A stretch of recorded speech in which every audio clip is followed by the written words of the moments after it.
December 26th. For many, it's a day of post-Christmas relaxation, maybe enjoying leftovers and new gifts. But for millions around the world, December 26th is a day of solemn remembrance, a day that changed lives forever. On this day in 2004, the world witnessed one of the deadliest natural disasters in modern history, the Indian Ocean tsunami. It all began deep beneath the ocean's surface, off the west coast of northern Sumatra, Indonesia. At 7:59 a.m. local time, a massive undersea earthquake, a megathrust earthquake, ruptured along a fault line where the Indian plate is subducting beneath the Burma plate. The magnitude was staggering. Initially measured at 9.1, it was later revised to be as high as 9.3 on the moment magnitude scale. This wasn't just a big quake. It was the third largest earthquake ever recorded on a seismograph, and it had the longest duration of faulting ever observed, lasting between 8 and 10 minutes. The energy released was immense, equivalent to over 23,000 Hiroshima-sized atomic bombs. The quake was so powerful that it caused the entire planet to vibrate by as much as 1 centimeter and even triggered other earthquakes as far away as Alaska. The seabed was violently displaced.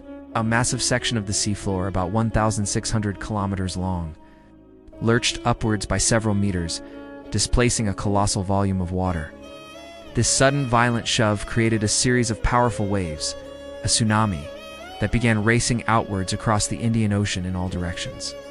In the deep ocean, these tsunami waves might have been barely noticeable, traveling at the speed of a jetliner, over 500 miles per hour.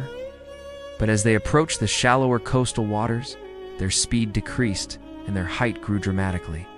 The calm holiday morning was about to be shattered. Indonesia, being the closest to the epicenter, was the first and hardest hit. Less than an hour after the earthquake, waves reaching heights of up to 100 feet, or 30 meters, slammed into the coast of USA province.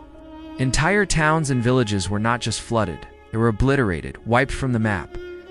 The force of the water was unimaginable, carrying away buildings, trees, cars, and people. The city of Banda, USA was devastated.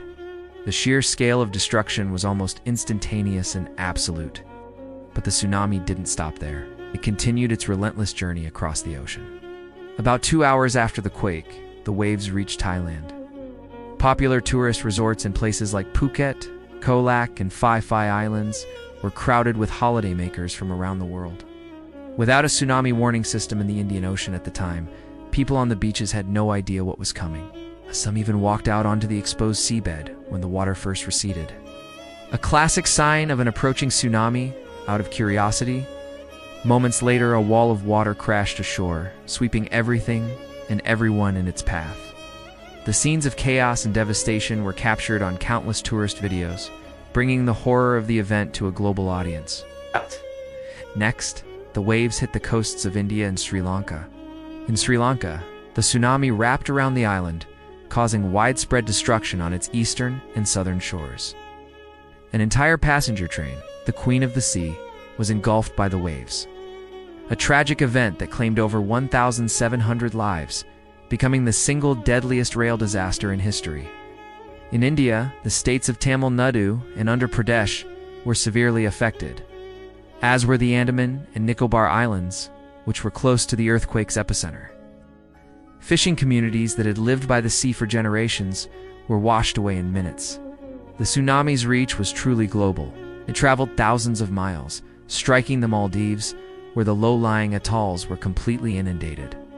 It even reached the east coast of Africa, hitting Somalia, Kenya, and Tanzania some 7 to 10 hours after the earthquake. Incredibly, tidal fluctuations from the tsunami were even detected on the coasts of South Africa and Antarctica. It was a truly planetary event. In the immediate aftermath, the world was in shock. The scale of the human toll was incomprehensible. The final death toll is estimated to be around 230,000 people across 14 countries. Hundreds of thousands more were injured, and millions were left homeless. The number of missing persons was so vast that many were never found, forever lost to the sea. The victims were a mix of local residents and international tourists, a tragic reflection of our interconnected world. The response was immediate and unprecedented. A massive global humanitarian aid effort was launched, one of the largest in history. Governments, non-governmental organizations, and individuals from all over the world mobilized to provide assistance.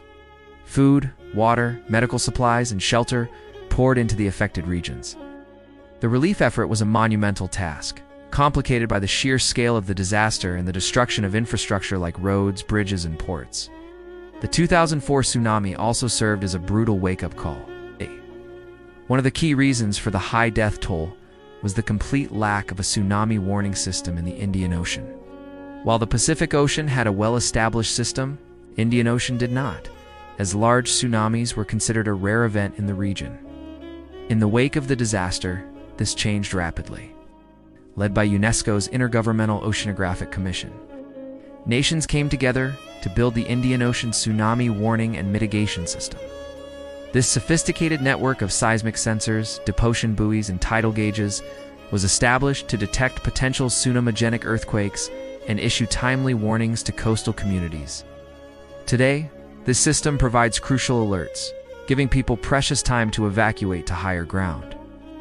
Beyond the technology, the disaster highlighted the critical importance of public education and preparedness. Tsunami drills are now regularly conducted in coastal communities. People are taught to recognize the natural warning signs, like a strong earthquake or a sudden receding of the sea, and to know their evacuation routes. Signs indicating tsunami hazard zones and escape paths are now common sights in many coastal areas that were once so vulnerable. The environmental impact was also immense. Coral reefs were smashed, mangrove forests were uprooted, and agricultural lands were contaminated with salt water, affecting livelihoods for years to come. However, the recovery also brought a new appreciation for natural coastal barriers. It was observed that areas protected by healthy mangrove forests and coral reefs suffered significantly less damage. This has led to major efforts in coastal ecosystem restoration, planting mangroves and rehabilitating reefs not just for their ecological value, but for their vital role in protecting coastal communities. The stories that emerged from the tsunami are tales of unimaginable loss, but also of incredible resilience, courage, and human spirit. There were stories of survivors who clung to debris for days, of parents who lost their children, and of children who became orphans.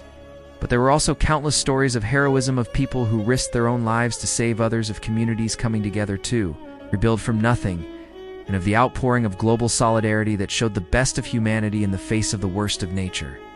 Today, nearly 2 decades later, the scars of the 2004 Indian Ocean tsunami remain. For the survivors and the families of the victims, December 26 will always be a day of personal grief and remembrance. Memorials stand in places like Banda Aceh and Kolak, quiet reminders of the lives that were lost. But these places also stand as symbols of recovery and resilience. Cities have been rebuilt, often with better infrastructure and planning. Communities have found new strength, and the world has learned vital lessons. The event is a powerful reminder of the awesome power of our planet and our vulnerability to it. It teaches us that while we cannot prevent natural disasters, we can prepare for them.